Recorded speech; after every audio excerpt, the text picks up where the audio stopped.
One take.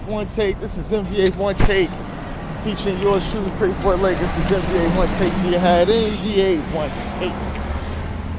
Forget Brent. Coming to you live, Brooklyn, New York. NBA One Take, November 10th, 2022. And there's 3 games for me on the docket. And the first game is my LA Lakers versus the LA Clippers. And we're at home, but we're not at home. We're gonna be at the Clippers. And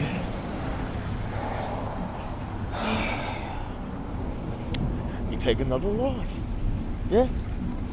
The Lakers take another loss. And we're going 2-9 for the season. 2-9. Boy, you gotta get a 7-game win streak to get to 500.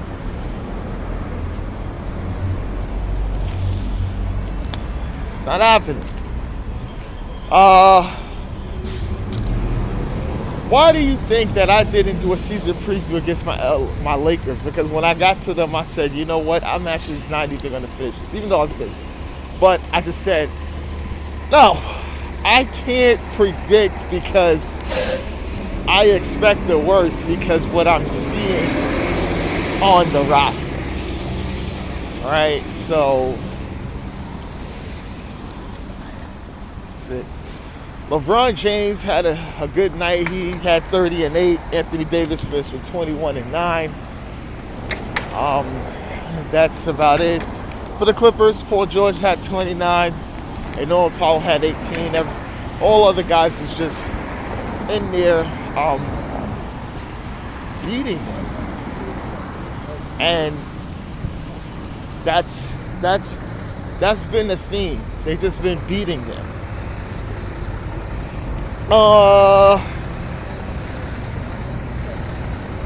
Maybe it's time to really explore trading Anthony Davis, because he's not going to get better. He's only going to get worse. And I think you have to understand, listen, he's a secondary star, and he's not going to be that kind of guy. He's a secondary star, and only a star player when he has his own team at his prime, right? He wasn't going to be the guy that wins you a championship as the best player on the team. So now it's time to trade him. Now you have LeBron James there. LeBron may be upset, but I think it's time to really explore options in trading Anthony Davis, because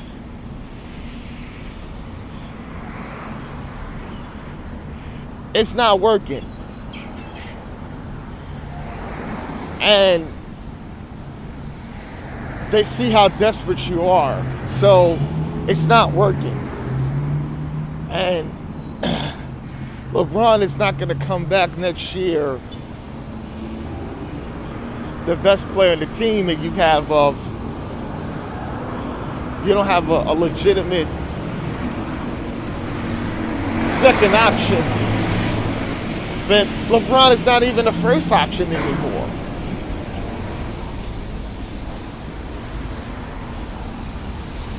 So, what's happening? You gonna try to get Klay Thompson? Because Golden State is not doing no stitch and toss for Klay Thompson at this time. He may come back, I don't know.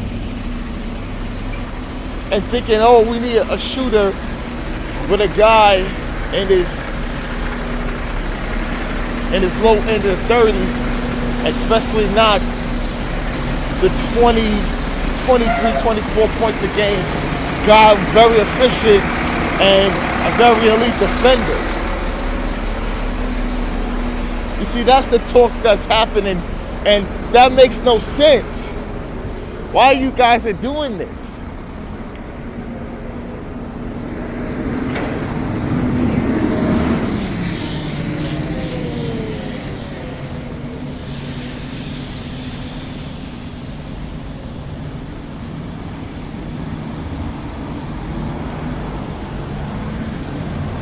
You know, it's time to trade. It's time to really explore the action of trading Anthony Davis, because you're not going to get better. The losing is going to happen, and it's going to be embarrassing.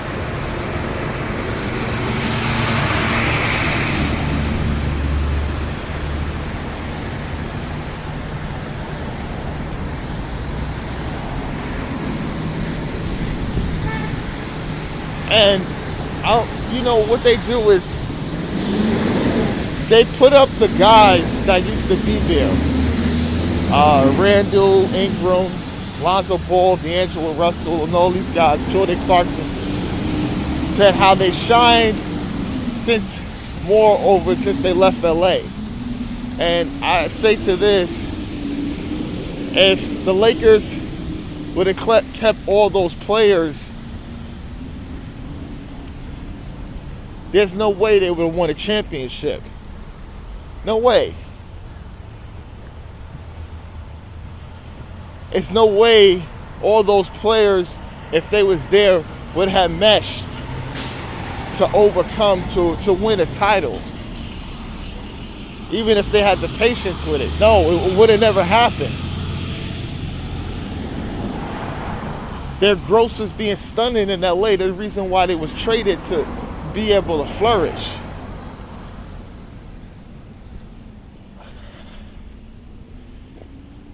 Because playing with LeBron James, you got to be ready-made, ready to win. Especially at his age, coming over to LA.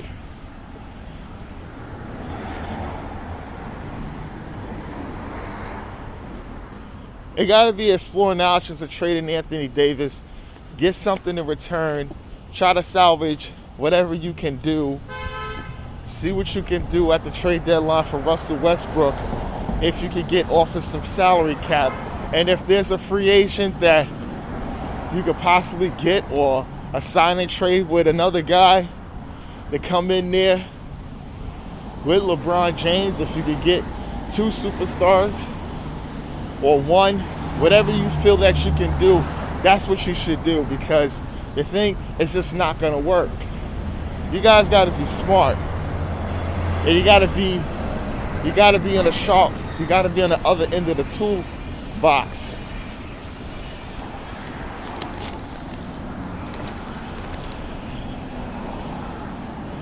Because this is just, he's not playing defense, and it's sad. And the next game of the night is the New Orleans Pelicans versus the Chicago Bulls. And look, before I even get to this game, the Pelicans do own the Lakers pick. And they're damn sure not going to spot with them. So for the most part, this pick, it will be a lottery pick. Not protected. Pelicans gets the win. They go 6-5 in the season. Giving the Bulls a loss, and now they're going to be at 6-7. And the Bulls got questions of their own, even with the Anthony Davis thing resurfacing. They got picks and stuff like that. It's a team to look at. I don't know. Teams to look at. I don't know. Maybe you want to take Vujacic. Lakers, possibly. We'll see. Zion finished with 19, B.I. Brandon Ingram finished with a 22-9. Jonas Valanciunas, he was a monster, really. He had 21-13. Herb Jones finished with 17. For the Pelicans, DeMar DeRozan, he's always spectacular. He finished with 33. Zach LaVine, 23. And Vooch had 18. So Pelicans get the win. They go the game over 500. They trying to get something to stick. And the Bulls, there's still talks there. And the last game of the night is the Utah Jazz versus the Atlanta Hawks. Utah gets the win. They got 10-3 on the season. This team is looking really, really scary. Led by Lauri Markkanen. Lauri Markkanen, yeah, 32-8. Jordan Clarkson, 23. And Malik Beasley off the bench finished with 18. Notably for the Jazz. And for the Hawks, Trae Young, he had 22-9. DeJounte Murray finished with 26. Clint Capella was a monster in the rebounds. He had 19 rebounds, 15 points. DeAndre Hunter finished with 22. And John Collins finished with 15, notably for the Hawks.